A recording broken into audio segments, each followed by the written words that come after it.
তৃণমূলের কোনো লোক বিজেপিতে আসবে না, কড়া বার্তা দিলেন ব্যারাকপুরে বিজেপি বিধায়ক কৌস্তব বাগচি। নিজের সোশ্যাল মিডিয়ায় পোস্ট করলেন সেই ভিডিও। একটা জায়গা থেকেও যদি কোথাও শুনেছি যে কোথাও যদি বিজেপির নাম নিয়েছে, বেরোন। আর ব্যারাকপুরে মাথায় রাখবেন, ব্যারাকপুরের দরজা একটা, কোনো অন্য দরজায় গিয়ে ঠকঠক করেও লাভ। ব্যারাকপুরের দরজা কৌস্তব বাগচির দরজা, এর বাইরে কিন্তু কোনো কিচ্ছু নেই। কোন তৃণমূলের কোন লোকের কোনো জায়গা নেই ব্যারাকপুরে, যারা আমাদের কার্যকর্তাদের উপর অত্যাচার করেছে। আর বিজেপির নাম ভাজানো আপনাদের, I am the last person to tolerate. অন্য কেউ টলারেট করতে পারে, কৌস্তব বাগচি করবে না। আমি একটা জায়গা থেকেও যদি কোথাও শুনেছি যে কোথাও যদি বিজেপির নাম নিয়েছে, বেরোন। আর ব্যারাকপুরে মাথায় রাখবেন, ব্যারাকপুরের দরজা একটা, কোনো অন্য দরজায় গিয়ে ঠকঠক করেও লাভ। বুলডোজার এবং নোটিশ কাণ্ডের আবহে কলকাতা পুরসভার অন্দরে চূড়ান্ত ডামাডোল। নির্ধারিত সূচির মাত্র একদিন আগে আচমকা স্থগিত করে দেওয়া হলো কলকাতা পুরসভার মাসিক অধিবেশন। তারপরই আবার কলকাতার পুরসভার সচিব বদলে দিল রাজ্যের বিজেপি সরকার। এর মধ্যে শুক্রবার মমতা বন্দ্যোপাধ্যায়ের বাড়িতে তৃণমূল কাউন্সিলরদের বৈঠকে ডাকা হয়েছে বলে সূত্রের খবর।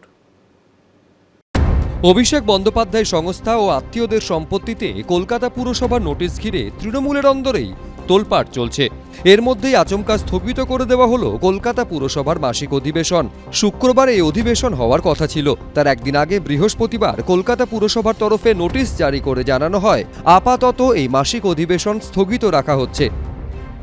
আমি তো গতকাল অবধি জানি যে আজ আমাদের হাউস আগামীকাল আছে, কিন্তু অবাক হয়ে গেলাম যে এখন শুনলাম এটা যদি আমাদের সরকার পক্ষ থেকে হয়েছে তাহলে নিশ্চয়ই কোনো ব্যাপার আছে, আমি জানি না। এই নোটিশ জারির কিছুক্ষণ পরই সামনে আসে আরেকটি চমক। কলকাতা পুরসভার সচিব বদল করে দেয় রাজ্যের বিজেপি সরকার। স্বপন কুণ্ডুর জায়গায় নতুন পুরসচিব করা হয় কিশোর কুমার বিশ্বাসকে।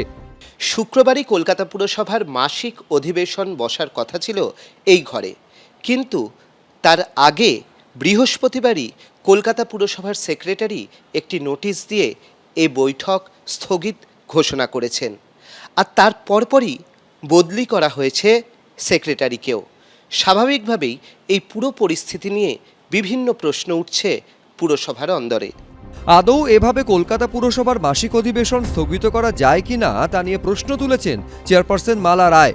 রাজ্য সরকার যারা সরকারে এসছে তারা তো দেশের স্বৈরাচার করেছে, এখানে এই রাজ্যে স্বৈরাচারী মনোভাব নিয়ে এসছে, তারাই ষড়যন্ত্র করছে, তারা নিজের মনোনীত লোককে দিয়ে এই ধরনের ষড়যন্ত্র করার চেষ্টা করছে। ডিসেম্বর পর্যন্ত আমাদের টেনিওর আছে, আমাদের গণতান্ত্রিক অধিকারকে আমরা কিছুতেই এটা কেউ কেড়ে নিতে পারবে। পুরসভার মাসিক অধিবেশন স্থগিতের বিষয়টি নিয়ে বৃহস্পতিবার পুর কমিশনারকে তার নিজের ঘরে ডেকে পাঠান মেয়র ফিরহাদ হাকিম। সূত্রের খবর, সেখানে পুর কমিশনারকে মেয়র বলেন, যদি মাসিক অধিবেশন না হয় তাহলে সাংবিধানিক সংকট তৈরি হতে পারে। না দেখুন, এই যে পুরসভার যেই বোর্ড সেটাও নির্বাচিত এবং রাজ্য সরকার এখন যারা পরিচালনা করছেন সেটাও নির্বাচিত, তো সেখানে ট্যাসেলের কোনো ব্যাপার নেই। হয়তো কোনো কারণে কিছু ব্যাপারটা হতে পারেনি, সেটাকে এইভাবে দেখা উচিত নয়। তবে সূত্রের খবর, কলকাতা পুরসভার মাসিক অধিবেশন স্থগিত হলেও শুক্রবার দুপুর 1:30টায় কলকাতা পুরসভায় আলোচনায় বসবেন তৃণমূল কাউন্সিলররা। উপস্থিত থাকবেন পুর চেয়ারপারসন মালা রায়ও। কেন কিছুই জানি না, আমাদের কাছে খবর এলো যে কালকে হজে আসতে বলছে, কিন্তু অধিবেশন মনে হয় হবে না। আবার শুক্রবারই বিকেল 4:30টায় মমতা বন্দ্যোপাধ্যায়ের বাড়িতে কলকাতার তৃণমূল কাউন্সিলরদের বৈঠকে ডাকা হয়েছে বলে সূত্রের খবর। তিলজলায় বেআইনি নির্মাণে বুলডোজার চালানো, অভিষেক বন্দ্যোপাধ্যায় সংস্থা ও আত্মীয়দের নামে থাকা সম্পত্তিতে নোটিশ দেওয়া নিয়ে তোলপাড় চলছে। সূত্রের খবর, দুই ঘটনার প্রেক্ষিতে পুর কমিশনারের এখতিয়ার নিয়ে আলোচনা হয়েছে মেয়র পারিষদদের মধ্যে। এর মধ্যেই আবার কলকাতা পুরসভা ও পুর কমিশনারের নিরাপত্তা বাড়ানোর ক্ষেত্রে সবুজ সংকেত দিয়েছে লালবাজার। অর্ণব মুখোপাধ্যায়, ময়ূখ ঠাকুর চক্রবর্তী, এবিপি আনন্দ, কলকাতা।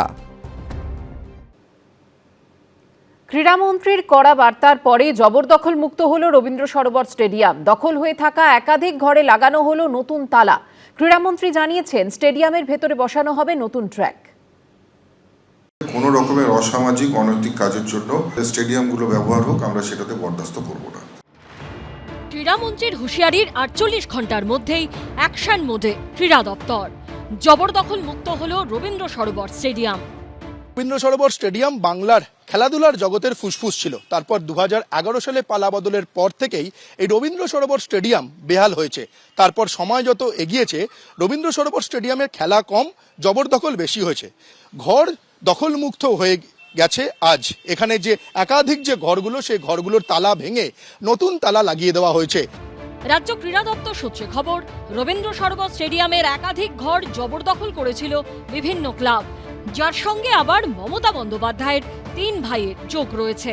সূত্রের খবর, রবীন্দ্র সরোবর স্টেডিয়ামে যে ক্লাবগুলোর নামে ঘর জবরদখল করা ছিল সেই ক্লাবগুলো হলো কালীঘাট স্পোর্টস লাভার্স অ্যাসোসিয়েশন, যার সঙ্গে মমতা বন্দ্যোপাধ্যায়ের ভাই স্বপন বন্দ্যোপাধ্যায় ওরফে বাবুন জড়িয়ে আছেন, কালীঘাট মিলন সংঘ, যার সঙ্গে মমতা বন্দ্যোপাধ্যায়ের দাদা অজিত বন্দ্যোপাধ্যায়ের নাম জড়িয়ে রয়েছে, এবং বিবেক ক্লাব, যার সঙ্গে মমতা বন্দ্যোপাধ্যায়ের আরেক ভাই কার্তিক বন্দ্যোপাধ্যায়ের যোগ রয়েছে। প্রশাসন সূত্রে খবর, ঘর জবরদখল ছিল সুরুচি সংঘের নামেও, যে ক্লাবের সঙ্গে প্রাক্তন মন্ত্রী অরূপ বিশ্বাসের নাম জড়িয়ে আছে। গত মঙ্গলবার এই সব ঘর জবরদখল মুক্ত করার কথা ঘোষণা করেন ক্রীড়া ও যুব কল্যাণ মন্ত্রী নিশীথ প্রামাণিক। আমরা যে সমস্ত সংস্থা বা যারাই যে এনক্রোচমেন্টগুলো আছে, আপনারা জানেন যে সারা পশ্চিমবঙ্গে যেখানে যেখানে এনক্রোচমেন্ট আছে সেখানে সেখানে খালি করা হচ্ছে। ঠিক একই রকমভাবে খেলাধুলোর জায়গায় যদি অবৈধভাবে কেউ বা কারা এনক্রোচমেন্ট করে থাকে, জবরদখল করে থাকে, নিশ্চিতভাবে তাদেরকে আমরা আইনি পদ্ধতিতে আমরা তাদেরকে আমরা সেখান থেকে সরাবো, এবং নিশ্চিতভাবে খেলাধুলোর জায়গা শুধুমাত্র স্পোর্টসের জন্যই ব্যবহার হবে। বৃহস্পতিবার পুলিশকে সঙ্গে নিয়ে সেই সব ঘর দখল মুক্ত করে রাজ্য ক্রীড়া দপ্তর। জবরদখল করা ঘরে তালা ভেঙে নতুন তালা ঝুলিয়ে দেওয়া হয়। কালীঘাট মিলন সংঘের সভাপতি এবং মমতা বন্দ্যোপাধ্যায়ের দাদা অজিত বন্দ্যোপাধ্যায় জানিয়েছেন, তারা ঘর পাওয়ার জন্য ক্রীড়ামন্ত্রীর কাছে আবেদন করবেন। 2000 সাল থেকে আমরা করি ওখানে, আমরা অ্যাপিল করব, ওনাদেরকে বলবো, তারপর যেরকম হবে সেরকম দেখা যাবে।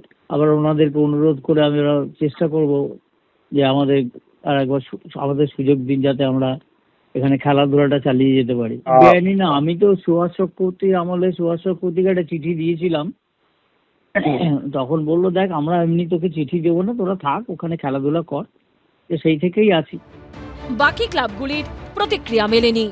রাজ্য ক্রীড়া দপ্তর সূত্রে খবর, এতদিন স্টেডিয়ামে প্র্যাকটিস করতে পারত হাতে গোনা কয়েকটি ক্লাব, অন্য সময় স্টেডিয়ামে তালা দেওয়া থাকতো। এবার থেকে তা হবে না। ক্রীড়ামন্ত্রী জানিয়েছেন, স্টেডিয়ামের ভেতরে বসানো হবে নতুন ট্র্যাক। সৌমিত্র রায়ের রিপোর্ট, এবিপি আনন্দ, কলকাতা। এবিপি আনন্দ, এগিয়ে থাকে, এগিয়ে রাখে।